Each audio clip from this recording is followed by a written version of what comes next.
നമുക്ക് ക്രിക്കറ്റിൻ്റെ umpiring റൂൾസിലെ 7ാമത്തെ law, അതായത് ക്രീസുകളെ പറ്റിയുള്ള കാര്യങ്ങളാണ് ഇനി മനസ്സിലാക്കാനുള്ളത്.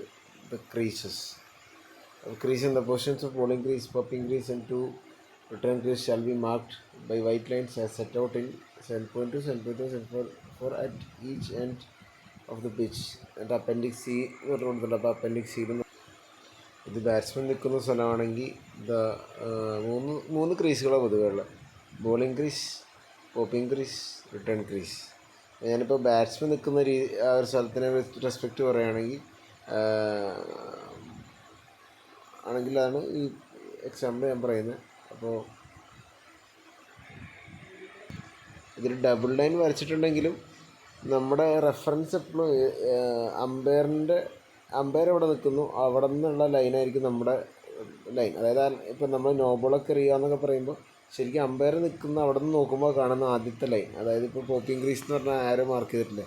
അപ്പോൾ അമ്പയർ ഇപ്പോൾ ആ സ്റ്റെമ്പിൻ്റെ ബാക്കിൽ ഈ ഭാഗത്തായിട്ടാണ് നിൽക്കുന്നതെങ്കിൽ ആ ഒരു ലൈനായിട്ട്, അതായത് ഈ പറഞ്ഞ പോപ്പിംഗ് ക്രീസിന് എഴുതിയിരിക്കുന്ന ആ ലൈനാണ് മെയിൻ ലൈനായിട്ട് കൺസിഡർ ചെയ്യുന്നത്.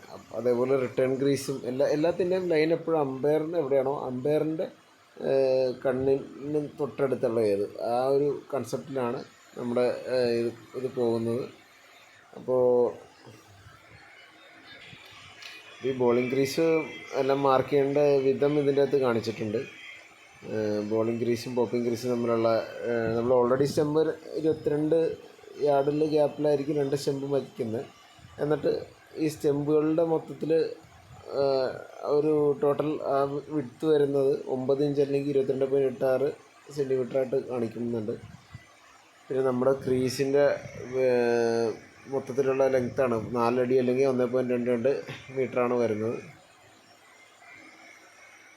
അപ്പോൾ അത് നോക്കിയാൽ നമുക്ക് കൃത്യമായിട്ട് വരച്ചെടുക്കാവുന്നതേ ഉള്ളൂ. അതേപോലെ റിട്ടേൺ ക്രീസുകൾ തമ്മിലുള്ള ഡിസ്റ്റൻസ് വരുന്ന 8 അടി 8 ഇഞ്ച് അല്ലെങ്കിൽ 2.64 മീറ്ററാണ്. അപ്പോൾ നമുക്കിത് വെച്ച് സിമ്പിളായിട്ട് ക്രീസിൻ്റെ ഡയമെൻഷൻസ് വരച്ചെടുക്കാവുന്നതേ ഉള്ളൂ. അപ്പോൾ ഇത് രണ്ട് സൈഡിലും സെയിം ഇത് തന്നെ ഫോളോ ചെയ്യപ്പെടും. അപ്പോൾ ഈ പറഞ്ഞ കാര്യങ്ങൾ തന്നെയാണ് നമ്മുടെ 7.2, 7.3, 7.4 പറഞ്ഞേക്കുന്നത്. അതിൻ്റെ ഡയമെൻഷൻ ഓൾറെഡി നമ്മൾ കണ്ടു കഴിഞ്ഞു. അപ്പോൾ അതൊന്ന് വായിച്ചു കഴിഞ്ഞാൽ പോപ്പിംഗ് ക്രീസിനെ പറ്റി, popping crease which is the back edge of the crease marking shall be in front of and parallel to the bowling crease. Bowling ക്രീസും പോപ്പിംഗ് ക്രീസും പരസ്പരം പാരലാണ്. അതിൻ്റെ വിഡ്ത്ത് പറയുന്നുണ്ട് 1.22 മീറ്റർ അല്ലെങ്കിൽ 4 ഫീറ്റ്. അപ്പോൾ crease shall be mark to a minimum of 6 feet or 1.83 meter on either side of the imaginary line join the centers of the two middle stumps and shall be considered to be unlimited in length. അത് ശരിക്കും പറഞ്ഞാൽ ക്രീസിൻ്റെ length unlimited ആണ്. അതിന് length അങ്ങനെ extend ആയി പോകുന്നുണ്ട്.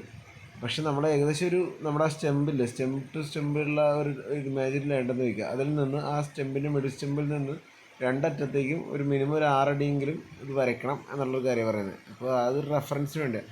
പിന്നെ return crease are the inside edges of the crease markings shall be at right angles to the popping crease. Return crease ഇപ്പോൾ നമ്മൾ കണ്ടു പെർപെൻഡിക്കുലറായിട്ട്, പോപ്പിംഗ് ക്രീസിന് പെർപെൻഡിക്കുലറായിട്ട് ഉള്ളൊരു ഇതാണ്. അതിൻ്റെ ഡിസ്റ്റൻസ് പറഞ്ഞിട്ടുണ്ട് 1.32 metre on either side of the imaginary line joining the centres of the two middle stump. ഇപ്പോൾ പറഞ്ഞാൽ middle സ്റ്റെമ്പിൻ്റെ centre to സെൻറ്ററിൽ ഒരു ലൈൻ ഉണ്ടെന്നായിരിക്കും. അതിൽ നിന്ന് 4 അടി 4 ഇഞ്ച് മാർക്ക് ചെയ്ത് കഴിഞ്ഞാൽ രണ്ട് സൈഡിലേക്ക് മാർക്ക് ചെയ്ത് അതാണ് return crease. Each return crease shall be mark from popping crease to a minimum 8 feet or 2.44 meter behind it and it shall be considered to be unlimited length. ഈ return ക്രീസിൻ്റെ length unlimited ആണ് മറ്റേ നമ്മൾ popping ക്രീസിൻ്റെ case പറഞ്ഞ പോലെ തന്നെ. പക്ഷെ നമ്മളൊരു minimum ഒരു 8 അടിയെങ്കിലും ഇങ്ങനെ ബാക്കിലേക്ക്, സ്റ്റെമ്പിൻ്റെ ബാക്കിലേക്ക് ഇങ്ങനെ മാർക്ക് ചെയ്യും, അല്ലെങ്കിൽ 2.44 മീറ്റർ മാർക്ക് ചെയ്യും. എന്തായാലും ബോർഡർ എറിയാൻ പറ്റുന്ന ആ ഭാഗത്താണ് മെയിനെങ്കിലും നമ്മുടെ ആ ബാക്കിലെ ഒരു ഐഡിയ കിട്ടാൻ വേണ്ടി കുറച്ച് എക്സ്റ്റെൻഡ് ചെയ്യപ്പെടുന്നതാണ് പറയുന്നത്. അപ്പോൾ ഇതിൻ്റെ ഇമ്പോർട്ടൻസ് നമ്മുടെ ബാറ്റിംഗ് ചെയ്യുന്ന ടൈമിൽ സ്റ്റെമ്പിങ്, റണ്ണൗട്ട് അങ്ങനെയുള്ള കേസുകളിലും വരും. പിന്നെ ബോളിംഗ് ചെയ്യുമ്പോൾ നോ ബോൾ, അതായത് ഫ്രണ്ട് ഫുട്ട്, നോ ബോളിൽ ഡീറ്റെയിൽ ആയിട്ട് പറയുന്നുണ്ട്. ഫ്രണ്ട് ഫുട്ട് ശരിക്കും പറഞ്ഞു കഴിഞ്ഞാൽ നമ്മുടെ പോപ്പിംഗ് ക്രീസിൻ്റെ കുറച്ച് അകത്ത് ഒരു ഒരു പൊടിക്കെങ്കിലും അകത്ത് വേണം എന്നാണ് പറയുന്നത്. അതുപോലെ ഈ ബാക്ക് ഫുട്ട് ശരിക്കും പറഞ്ഞാൽ റിട്ടേൺ ക്രീസിൻ്റെ ഇതിൽ ടച്ച് ചെയ്യാൻ പാടില്ല എന്നുള്ളതാണ് പറയുന്നത്. അപ്പോൾ അങ്ങനെയുള്ള കുറച്ച് കാര്യങ്ങളൊക്കെ നമ്മൾ നോ ബോളിൻ്റെ ലോയിൽ കവർ ചെയ്യും. ഇപ്പോൾ ഇതിൻ്റെ ഒരു ഡയമെൻഷൻസ് മാത്രമാണ് ഈ പറഞ്ഞത്. അപ്പോൾ അത് മനസ്സിലായി എന്ന് വിചാരിക്കുന്നു.